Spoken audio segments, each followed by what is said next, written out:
바이든 대통령이 우크라이나에다가 8억 불 어치의 군사 원조를 하겠다 이렇게 발표를 했습니다.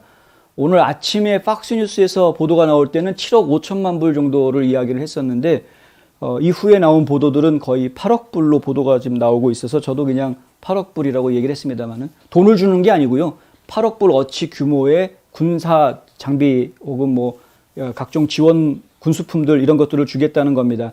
헬기, 포병 시스템, 탄환, 병력 수송용 장갑차 이런 것들이 이제 얘기가 되고 있는데 예전에 주었던 것들보다 좀 더 과감하게 품종 제품들을 좀 종류를 넓혔다. 좀 더 센 놈들을 보낸다. 이제 이런 보도들이 나왔고요.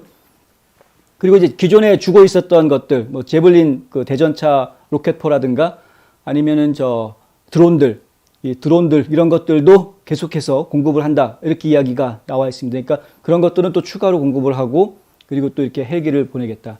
우크라이나의 젤렌스키 대통령은 지금 연일 각 나라의 의회에 화상으로 연설을 하면서 도와달라라고 이야기를 합니다. 우리나라에 필요한 것이 당신 나라에 있습니다. 라고 지금 얘기하면서 화상 연설을 계속 하고 있고요.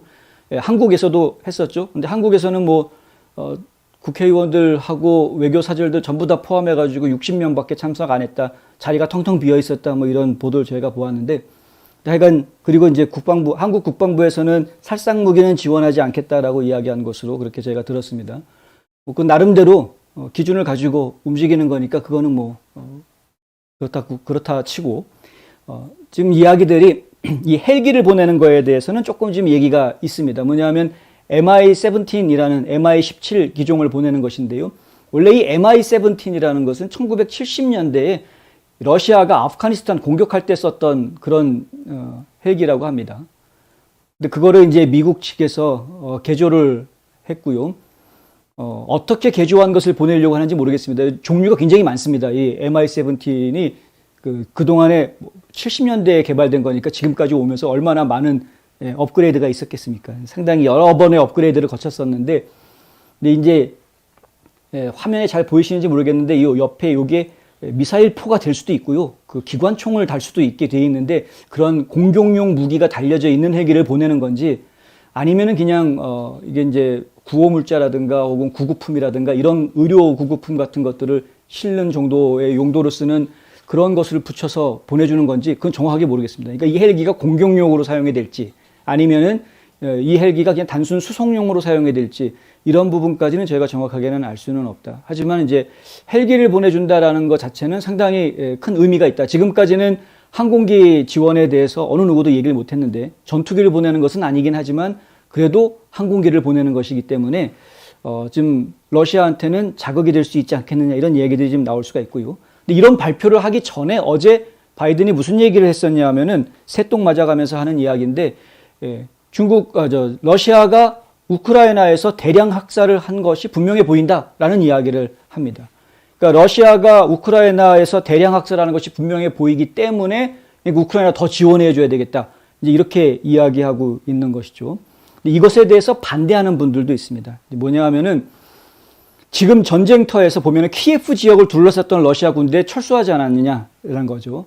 그러니까 러시아는 이미 지금 우크라이나 전체를 잡아먹겠다라는 계획에서는 한 발 떨어져 있는 상태이고 현재는 동부 지역, 돈바스 지역 중심으로 해서 도네츠크랑 루안스크 공화국 독립을 선언한 그 지역들을 지키는 말뚝박기 작업을 하고 있는 것으로 보인다. 그쪽 지역에 이제 지금 대공세를 펼치겠다 이런 이야기가 나와 있는 것 아닙니까? 그러니까 그쪽으로 지금 말뚝박기 작전, 이제 전쟁을 마무리해 가려는 작전으로 지금 가고 있는 것으로 보이는데 그런데 여기에서 지금 우크라이나를 도와줘가지고 우크라이나 군대 혹은 우리가 좀 우려하고 있는 우즈크라고 이야기하는 나치주의자들 과격 구구 단체가 이 돈바스 지역을 공격하는 무기로 사용을 하게 되면 이것은 오히려 바람직하지 않은 지원일 수 있다. 이런 지적이 지금 나오고 있는 것이죠. 왜냐하면은 가뜩이나 지금 굉장히 많은 피해를 입고 있는 지역들 아닙니까? 그쪽 지역은 상당히 많은 피해 보고가 나오고 있는 민간인이 5,000명 이상 사망했다라는 보고도 얼마 전에 나왔었고요. 그러니까 가뜩이나 힘들어져 있는 곳인데 이곳에서 더 화약을 터뜨린다라는 것이 그걸 도와준다? 그것이 과연 우리가 해야 될 일이냐? 이런 지적들을 지금 하는 목소리가 나오고 있는 것이죠. 인도주의적인 차원이라든가 어떻게 해서든 그 지역의 민간인들의 희생을 줄일 수 있는 방법들로 지원을 해주는 것이라면 모르겠지만 공격용 무기들을 지원해줘가지고 오히려 우크라이나군이 러시아군을 공격하게 하려고 하는, 사실은 러시아군이라고 말할 수도 없습니다. 그쪽에 이제 도네츠크나 루안스크 쪽의 독립군들을 지금 공격하겠다라는 이야기가 되는 건데 그런 걸 지원해 주는 것이 과연 타당하냐 이런 지적들이 지금 나오고 있고요. 그런데 전체적으로 지금 서방 세계에 돌아가는 분위기를 보면은 유럽에서도 일단은 지원을 해주자라는 쪽으로 좀 움직이고 있는 그런 모습이고요. 가능하다고 하면은 공격용 무기들도 지원하겠다 이런 얘기들이 지금 여기저기서 지금 나오고 있는 그런 상태입니다. 그거가 어떻게 이거를 이끌어 나갈지, 전쟁을 빨리 끝내는 데 도움이 될지 아니면은 오히려 더 전쟁을 더 악화시킬지 지금으로서는 판단하기 좀 힘들다. 그 결정은 아무래도 푸틴의 결정에 달려 있겠습니다만은 또 한간에는 화학 무기를 사용하고 있다라는 이야기까지 나오고 있어서 그것도 저희가 상당히 우려를 하고 있습니다. 네. 화학 무기를 사용을 한다라는 것 자체는 러시아는 예전부터 뭐 다른 시리아라든가 여러 다른 지역에서 화학 무기를 사용했던 전력이 있기 때문에 지금 우크라이나 전장에서도 여차하면 쓸 수 있을 거라는 생각을 저희는 하긴 합니다만은 이건 이제 굉장히 비인륜적인 그런 전쟁 범죄라고 저희는 이해할 수밖에 없는 그런 상황이기 때문에 군인들 간의 싸움이 아니라 민간인들을 대량 학살하는 전쟁으로 전쟁 범죄, 죄송합니다. 전쟁 범죄로 지금 이해할 수 있는 부분들이 많기 때문에 그것은 또 막아야 하는 것 아니냐. 또 이런 이야기가 나오고 있고, 이게 지금 워낙에 전쟁이라는 것이 서로 간의 주장이 팽팽하기 때문에 어느 쪽이 맞는지를 판단하기가 쉽지 않은 것이 사실이긴 합니다만은, 그래서 이제 우리 편이 누구 편이냐를 따질 수밖에 없는 전쟁 상황 속에서는 우리 편이 누구냐라는 걸 따질 수밖에 없는 상황이긴 합니다만은, 하지만 그럼에도 불구하고 우리가 지금 바짝 정신을 좀 차려야 할 것 같다라는 생각이 좀 드는 것이죠. 인도주의적인 차원의 지원은 누구도 반대할 사람은 없습니다. 지금 그 주변에 폴란드라든가 뭐 다른 지역 주변 국가의 난민으로 나와 있는 사람들을 돕기 위한 여러 움직임들이 지금 계속 진행이 되고 있고요.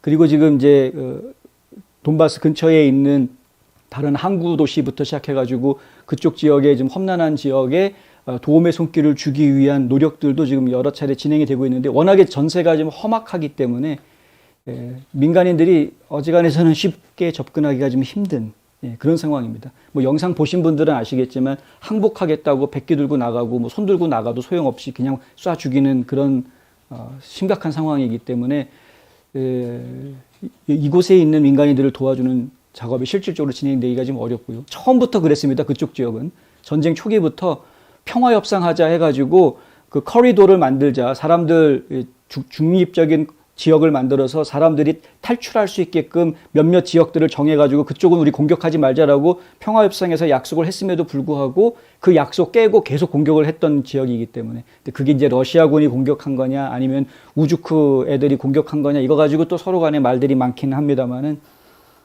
하여간 참 안타깝기 짝이 없는, 눈 뜨고 보기 힘든 장면들이 많습니다. 이 전쟁통이니까 그럴 수밖에 없겠죠.